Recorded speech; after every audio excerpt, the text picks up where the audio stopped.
పరిశుద్ధపరచుము. పరిశుద్ధాత్ముడా నన్ను శుద్ధీకరించుము.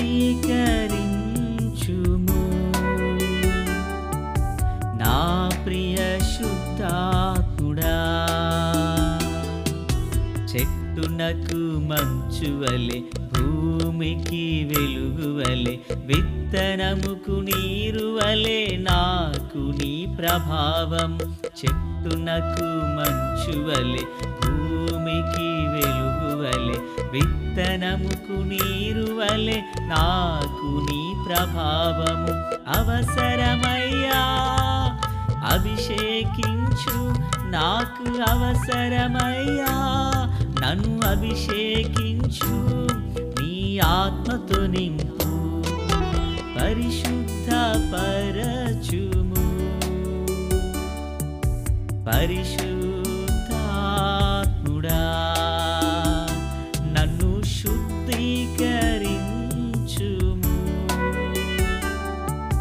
నా ప్రియ శుద్ధాత్ముడా. ప్రభు అయినటువంటి యేసుక్రీస్తు వారి పరిశుద్ధమైన నామంలో తండ్రి అయిన దేవాది దేవునికి నిత్యము స్తుతియు స్తోత్రములు మహిమయు ఘనతయు ప్రభావములు యుగయుగములు ప్రభునకి చెల్లును గాక. ఆత్మీయులరా, బాగున్నారు కదా? దేవుని మహాకృపను బట్టి మరో పర్యాయము మనం ఇలాగన కలిసి దేవుని దైవవాక్యమును ధ్యానం చేటుగాను మహాదేవుడు మనకు అనుగ్రహించిన ఈ మంచి తరుణమును బట్టి మనము ప్రభుని ఎంతగానో స్తుతించబద్ధులమునై ఉన్నాము.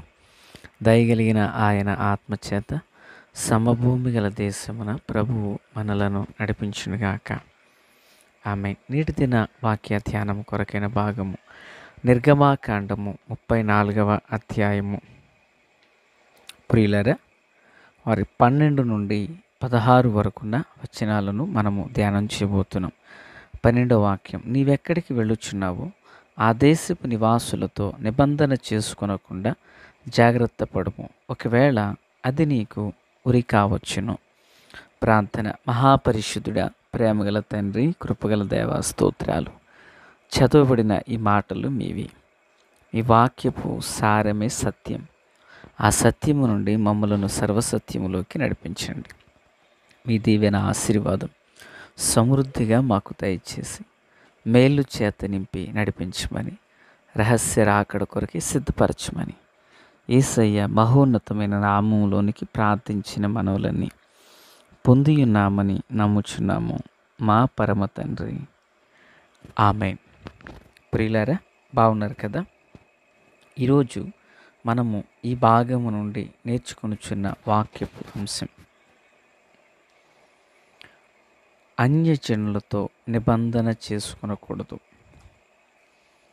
ప్రియులారా, సాధారణంగా అన్యజనులు అనగానే మనము మందిరానికి రానివారు అన్యజనులు అని మనం తలంచుచుంటాం. నిజానికి మనము ఇజ్రాయేల్ యొక్క చరిత్రను మనం ధ్యానం చేయుచున్నాం. ఇజ్రాయేల్ యొక్క చరిత్రలో వారు కనాను దేశానికి ప్రయాణం చేయుచున్నారు. అప్పటికి కనాను దేశంలో 7 జాతుల ప్రజలు ఆ దేశమందు ఉన్నారు. ఆ దేశమందు వారు ఉండగా దేవుడు ఆ 7 జాతుల ప్రజలను దేశము నుండి తోలివేసి ఆ దేశాన్ని మన మూలపితృడైన అబ్రహామునకు వాగ్దానం చేయబడిన ప్రకారంగా అబ్రహామునకు ఇవ్వదలించారు. అనగా అబ్రహాము సంతతి అనే ఇజ్రాయేలునకు. అయితే ఇప్పుడు మోషేతో ప్రభు అంటున్నారు, నీవు ఆ దేశంలోకి వెళ్ళినప్పుడు ఆ దేశ జనులతో నీవు నిబంధన చేసుకునవద్దు అంటున్నారు. ఒకవేళ నీవు అలాగే చేసుకున్నట్లయితే ఆ సహవాసం లేక ఆ నిబంధన అది మీకు ఉరిగా మారుతుందేమో అని చెప్పారు. ఎందుకు దేవుడు అలాగునంటున్నారు అంటే, పిల్లరా, ఒకటి విషయాన్ని మనం గుర్తు చేసుకోవాలి. ఇజ్రాయేలు దేవునికి ప్రియమైన సంతతి కనుక వారు పరిశుద్ధంగా ఉండాలని పవిత్రంగా జీవించాలని ఏకదేవుడు, త్రియేక దేవుడు, నిజదేవుడునైనా యెహోవానే వారు సేవించాలనేది దేవుని యొక్క ముఖ్య ఉద్దేశం. అయితే కనానులో ఉన్న ప్రజలు ఎలాంటి వారంటే, వారు సృష్టికర్తను విడిచి సృష్టమును ఆధారం చేసుకున్నవారు వీళ్ళు. కనుక వారితో వీరితో వారు నిబంధన చేసుకున్న ఎడల దేవుని యొక్క ఉద్దేశములకు, దేవుని యొక్క ఆజ్ఞలకు, దేవుని యొక్క ప్రణాళికకు వారు ఎక్కడ దూరమైపోతారనేదే దేవుని ఉద్దేశం. దేవుడు ఇలా చేయలేడా అనే ఒక ఆలోచన మనకు వస్తుంది. దేవుడు ఏదైనా చేస్తారు. అయితే మనుషునికి స్వేచ్ఛ భావాన్ని దేవుడు కలగజేశారు. స్వేచ్ఛ స్వాతంత్ర్యాన్ని ఇచ్చారు. తనంతట తానే ఎన్నుకునే యోగ్యతను దేవుడిచ్చారు. కనుక ఇజ్రాయేలు, ఇది మనం ఏదైనా వనంలో కూడా చూస్తాం కదా, స్వేచ్ఛనిచ్చారు. వాళ్ళు ఏం చేశారు? దాన్ని మిస్యూజ్ చేశారు. ఇప్పుడు ఇజ్రాయేల్ విషయంలో కూడా దేవుడు ఏమంటున్నారంటే, సో వీరు నా జనాంగం, వీరు ప్రత్యేకించబడిన వారు, పరిశుద్ధంగా ఉండాలి. కనుక అన్యజనులతో నిబంధన చేసుకోవద్దు. ఒకవేళ చేసుకున్నట్లయితే వారు ఏం చేస్తారంటే, వారి దేవతా బలిపీఠాల దగ్గర తీసుకెళ్ళి ఆ బలి అర్పణ చేసేటువంటి వాటిల్లో వీరిని ఇన్వాల్వ్మెంట్ చేస్తారు, ఇజ్రాయేల్ని. అది వీరికి ఉరిగా మారుతుంది. కనుక వారితో మీరు నిబంధన చేసుకోనకుండా ప్రత్యేకంగా జీవించాలని ఆ ప్రభువు చెప్తున్నారు.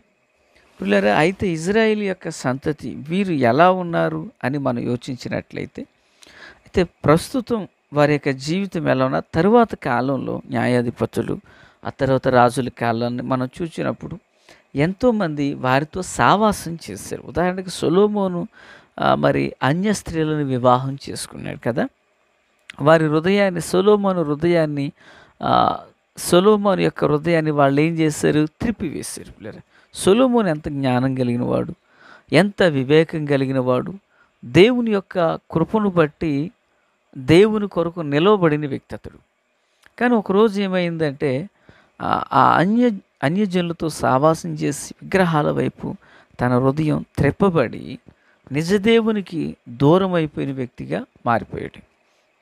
లేదా న్యాయాధిపతుల కాలంలో కూడా, మరి న్యాయాధిపతులు ఉన్నంతకాలం, ఒక న్యాయాధిపతి దేవుని కొరకు జీవించినంతకాలం ఇశ్రాయేలీలందరూ కూడా దేవుని వైపునకు నడిపించబడ్డారు.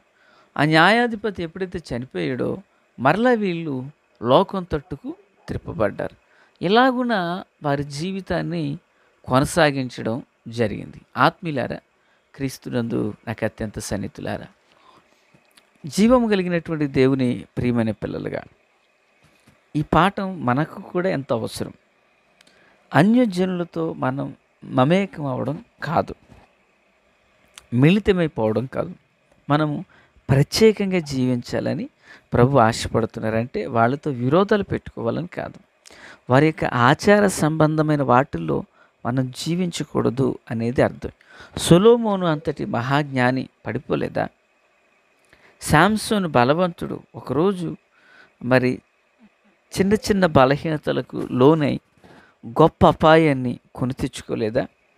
కనుక పిల్లరా, నీవు అన్యజనులతో నిబంధన చేసుకోవద్దంటారు. మనకు గుర్తుంది కదా, యెహోషువ కాలంలో మరి కొందరు వచ్చి ఏమంటారంటే, మేము దూరదేశం నుంచి వచ్చాం, మీతో కూడా ఉండిపోతాము, మా వస్త్రాలు మేము ధరించినప్పుడు క్రొత్తవే, మేము తెచ్చుకున్నప్పుడు ఆహారం శ్రేష్టమైనదే, కానీ ఇదిగో రొట్టెలు ఎండిపోయి వస్త్రాలు పాతగిలిపోయాయి అంటూ ఇజ్రాయేలీల మధ్యలోకి వాళ్ళు వస్తారు.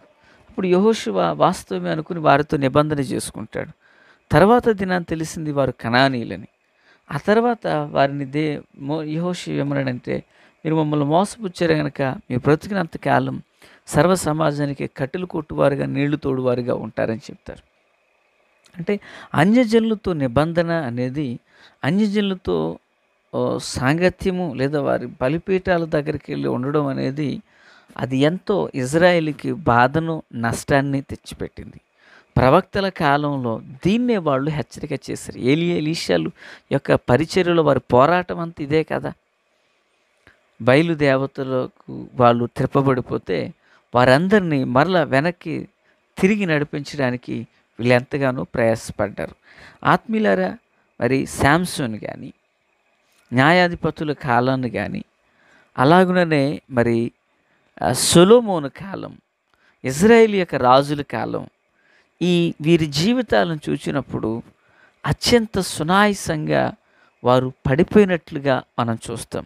అంటే అన్యజనులతో సహవాసం, వారితో నిబంధన చేసుకోవడం. యెహోషాపాతు వంటి మంచి ఆత్మ సంబంధమైన రాజు కూడా నష్టాన్ని కొని తెచ్చుకున్నట్లుగా మనం చూస్తున్నాం. కనుక దేవుని ప్రియమైన పిల్లలుగా మన ఆత్మీయ జీవితంలో వేరుబాటు జీవితం అనేది చాలా ప్రాముఖ్యం. దైవజనుడు పేతురు ప్రసంగం చేసినప్పుడు, అయిలారా మేమేం చేయాలంటే, భక్తులు ఏమంటారు, మీరు మూర్ఖులకు ఈ తరం వారికి వేరై జీవించండి అంటారు.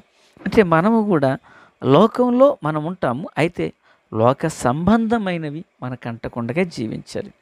మనం ఏ మనుషుని ధిక్కరించరాదు, అందరూ దేవుని పోలికలు చేయబడిన వారిగానే మనం చూడాలి. అయితే మరి ఆచార పద్ధతులు మనల్ని ఏం చేస్తాయంటే మన ఆత్మీయ జీవితానికి కీడును, నష్టాన్ని తెచ్చిపెడతాయి. కనుక పిల్లరా, దేవుని పిల్లలుగా మనం అన్యజనులతో నిబంధన చేసుకొనకుండగా దేవుని కృపను కలిగి జీవించుదుముగాక. ఆమేన్. ప్రార్థన. తండ్రి దేవా, స్తోత్రం. వాక్యం అందరి హృదయాల్లో ఫలభరితం చేసి మేలు చేత నింపి నడిపించండి. మీ కృప, కాపుదల, కనికరం రెట్టింపుగా మాకు తోడైయుండును గాక. నీతి సూర్యుని యొక్క ముఖకాంతి మా అందరిపై ప్రకాశింపచేయండి. అయ్యా, అన్యజనులతో సావాసం చేసిన వారు ఎలాంటి కీడును చూచారో వాక్యంలో మేము చూచాం. దేవా, అట్టి వాటికి మేము దూరస్తులమై మీ కృపను కలిగి జీవించినట్లు సహాయం దయచేయమని యేసయ్య మహోన్నతమైన నామములోనికి ప్రార్థించిన మనవులన్నీ పొందియున్నామని నమ్ముచున్నాము మా పరమ తండ్రి. ఆమేన్. Praise the lord.